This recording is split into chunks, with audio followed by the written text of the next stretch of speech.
Velkommen til Under Kalotten. En podcast, som tager afsæt i relationen til Israel. Jewish Agency er den store organisation, som på vegne af den israelske stat faciliterer og orkestrerer al indvandring til landet. Især i år har der været ekstraordinært travlt med at hjælpe ukrainske jøder ud af det krigshavrede land og til Israel, hvor de kan få hjælp til et hjem, arbejde, skole, sprog med mere. Danielle Mor er vicepræsident og ansvarlig for den globale del af det filantropiske arbejde, som organisationen har, samt kontaktperson til de kristne venner og relationer til Jewish Agency i Israel. I dag skal vi høre hende fortælle om, hvad Aliyah er, og hvordan det går for jøderne i Rusland og Ukraine under den nuværende krig.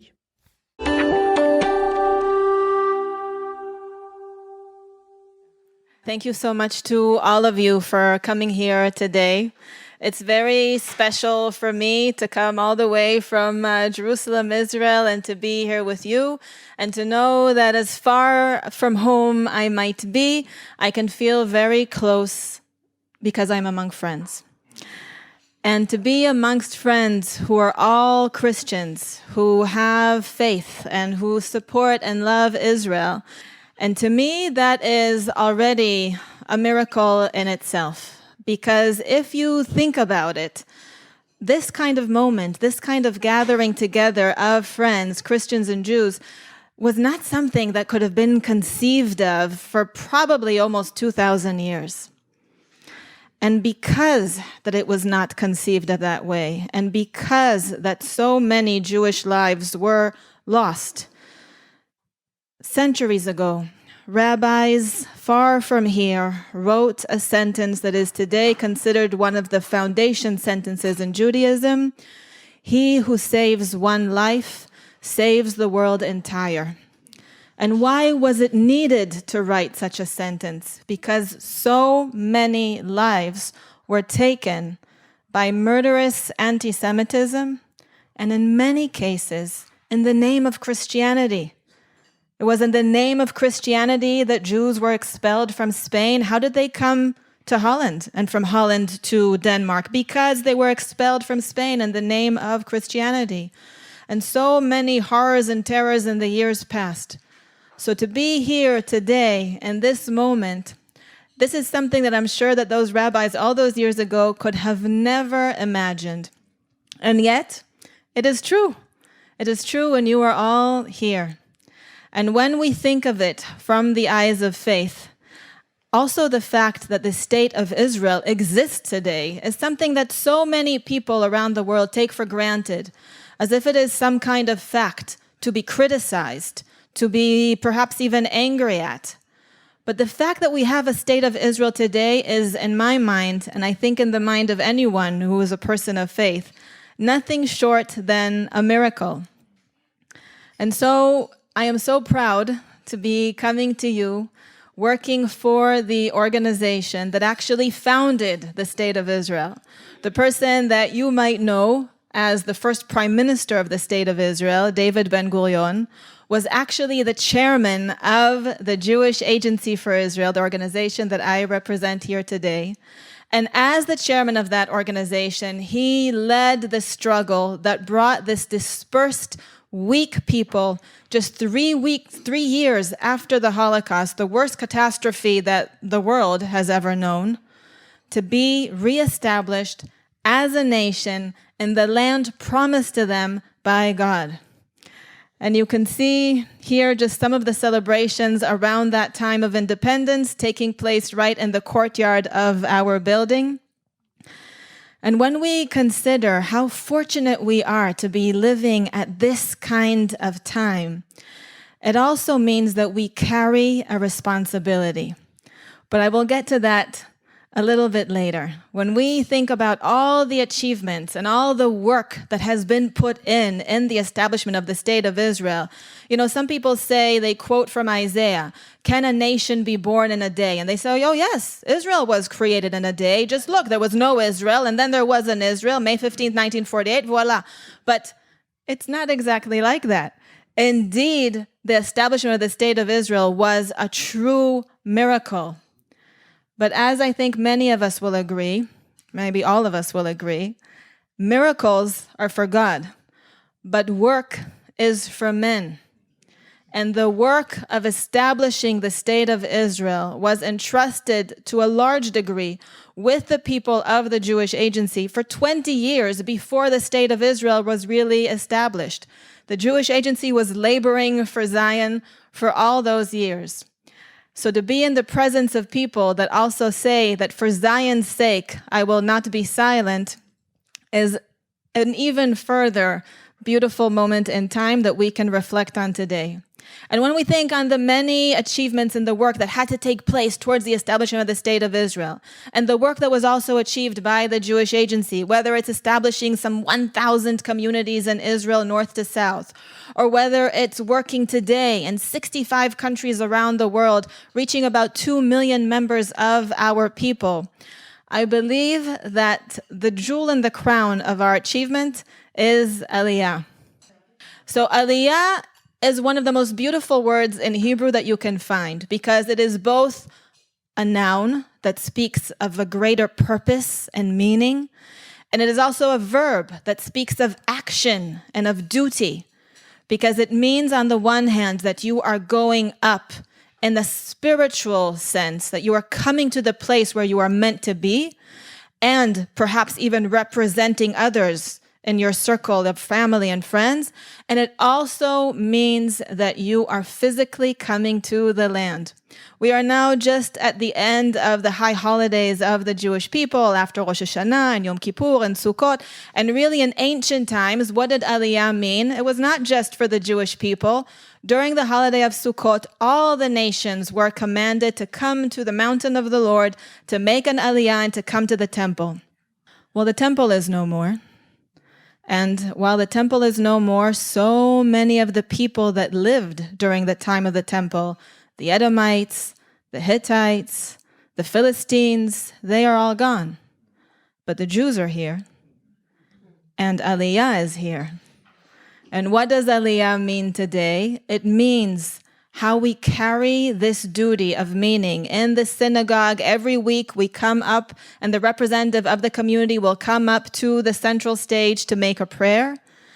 But it also means that when the Jewish people are coming back home to Israel, they are making an Aliyah, because they are going up spiritually and physically to the place where they are meant to be. And when you think about the beauty of that moment, perhaps thousands of years ago, when the pilgrims would be coming to Jerusalem and all hospitality would be shown to them along the way and protection of their passage and helping them, and people that are making Aliyah would be entrusted with gifts to come and bring to the temple. So today, when we think about Aliyah, it is a beautiful moment of blessing and joy, though we also realize that many who make Aliyah come not just to fulfill a dream, but to actually end a nightmare. And in recent years, when we think about Aliyah from France, a country that carved on its banner the words of freedom and fraternity, but has seen the rise of such anti-Semitism that is really spreading around Europe, that about 25% of the French Jewish population, one of the largest Jewish communities in the world, has come home to Israel just in recent years. And when we think about Aliyah, there is such a sense of perhaps even fear, because for almost 2,000 years it was forbidden to make Aliyah. The doors of Jerusalem, the gates of Jerusalem were closed to Jews. So when you think about this monumental task, when you think about the threats around the world, you might feel a sense of fear. How am I to encourage Aliyah? How am I to help those that are making Aliyah? But God clearly tells us in the Bible to not be afraid. And you can see here the quote from Isaiah. And indeed, the children of Israel are coming from the north and the south and the west and the east, because God is with us in this mission. When you think about Aliyah operations of the past, you can remember amazing miracle-like moments. For example, in Operation Solomon, where back in 1991, some 14,400 Ethiopian Jews were airlifted from a besieged and war-torn Addis Ababa and brought home to Israel in just 36 hours. The largest civilian airlift in history. We got into the Guinness Book of Records. Yes. And this continues also in our time today. And when the journey of Aliyah begins, it doesn't end at Ben Gurion Airport. It continues. It starts in the preparation, and then it continues in Israel as the new Olim are starting to build their life in the land. And we are with them every step of the way. At this time, we have in our centers in Israel, north to south, about 8,000 Olim that we are caring for 24/7. And there are tens of thousands other Olim that have come to Israel in recent months. To be exact, some 52,000 that have come to Israel since January of 22 until September. And this number, my friends, is double what came in all of 2021. Mostly they are coming from Russia and Ukraine. You might be surprised that the majority are not coming from Ukraine. The majority are coming from Russia. And when I say coming, this is not the joyful, planned, anticipated Aliyah. These are people that are running for their lives. These are people that we, and when I say we, I don't mean just the Jewish agency. I mean also Christian volunteers that are there on the borders and in the countries. And I'm sure that some of you know these volunteers personally, because we are there to send in the buses and to bring in the ambulances and to bring them to safety in Israel. Whereas in Ukraine, we see mostly that it's women and children. It's really a heartbreaking image to see. A plane lands. You see women and children and elderly people coming off the plane. You see a huge pile of strollers, a tiny pile of suitcases, and they are coming. And from Russia, it's mostly the men and the young families. Where are the Ukrainian men? They are fighting. They are staying behind. The mothers make the unbelievable decision. I don't know how a person makes a decision like this, to leave the husband behind, to leave the father behind. What does a mother do when she has a 19-year-old son and a 16-year-old girl? Does she stay?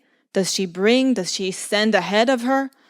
These are all such harsh decisions that now people are making each and every day. And when we think about this concept of our work in Ukraine today, it really goes down to a very basic principle in Judaism. And I don't know how familiar you are with Jewish customs. Today is Friday, so it's the eve of Shabbat. What is one of the commandments that is said about Shabbat in the Bible? What do we have to do about Shabbat? We have to remember the Shabbat. We have to remember the Shabbat so that we can have the faith, so that we can keep the Shabbat. The memory leads to faith, leads to action. So when God tells us so many times in the Bible to remember the miracles, to remember what the Amalekites did to us, to remember the Shabbat, is he telling this so that we will be afraid? So that we will take vengeance? He is telling us this so that we can have faith. And from faith can come prayer, can come action. So when we remember what was told to us in the Bible, and when we remember Jewish life in Europe, and we can remember 1,000 years of Jewish life in Europe, right? In Poland, for example, 1,000 years of Jewish life. But we can also remember just about 80 years ago, some 5 years of near Jewish annihilation. And when we see what's happening in Ukraine, the very site which saw what's called today the Holocaust by bullets, where tens and some say even hundreds of thousands of Jews were murdered into burial shooting pits. We remember. But today, thank God, we have the state of Israel. We have Christian friends. We have Jewish communities around the world, and the reality is so different. Can I tell you a memory story? So I'd like to tell you a story about a young boy named Louis Schwartz. He was 11 years old, and his family told him, you have to stop studying Torah, you have to stop studying at the cheder, and you have to start working because our family needs money. And he started apprenticing for a tinsmith.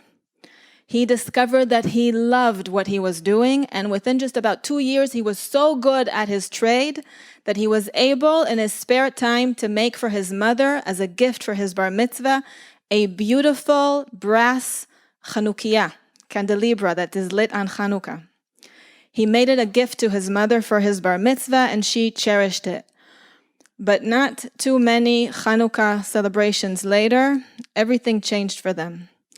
They understood that a violent pogrom, a violent anti-Semitical attack was coming to their village in Ukraine.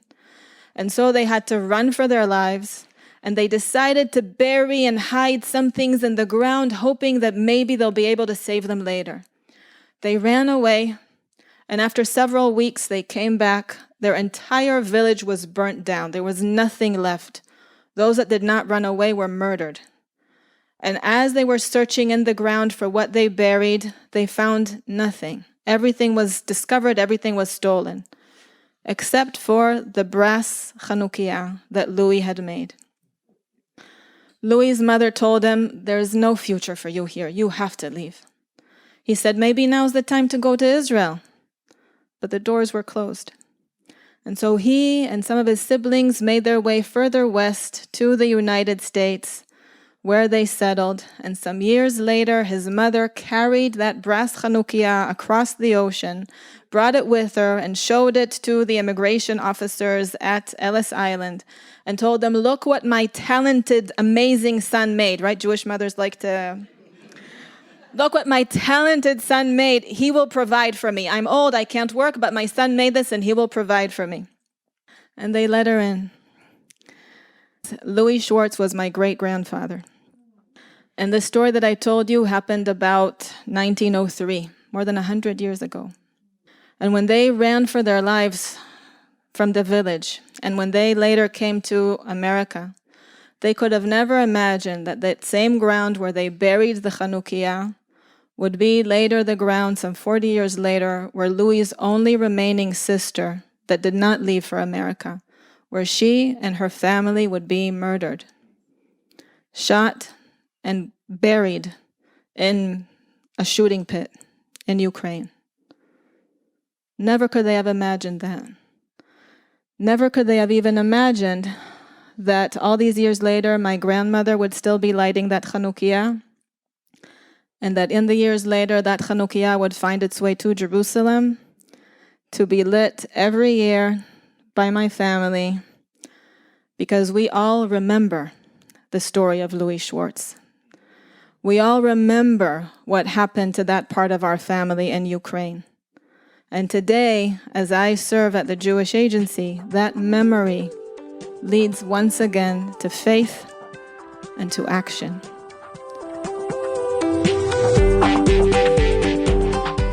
Du har lyttet til en podcast fra ICEJ Danmark. Ønsker du at vide mere om organisationen, kan du gå ind på icej.dk. Her er der også mulighed for at støtte organisationens arbejde og denne podcast.